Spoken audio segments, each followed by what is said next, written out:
Good morning to one and all present over here. I am Ariana Bishop Parwa from class 6C, standing here to tell today's day and date. Today's day is Friday and today's date is 20th December 2024.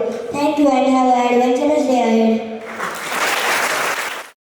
Good morning everyone. My name is Virajanji Sawant from class 6C, standing here to tell today's good thought. Today's thought is, together we are stronger and by helping each other we can achieve great things. I repeat my thought. Together we are stronger and by helping each other we can achieve great things. Thank you and have a courageous day ahead. Good morning everyone. My name is Shraddha Olympiad from 6B. My name is Shaurya Sanjay Kore from class 6C. Good morning everyone. My name is Sanjita Gajanan Khoth from 6th A. My name is Aradha Vijay Chowgule from 6th A.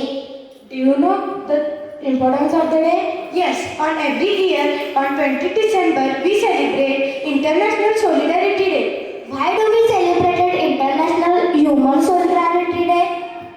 The celebrate helping and working together.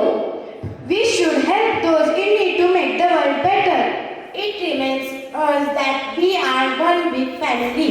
Do you know why this day is important? It reminds us to care for everyone. What does the solidarity mean? Solidarity means standing together. How can we show solidarity? It means supporting and helping each other. By helping our friends and neighbors. By being kind and working together. We at Shraddha Olympiad School want to make sure that by sharing and caring, Because working together makes us stronger. let's celebrate kindness every day. Thank you and have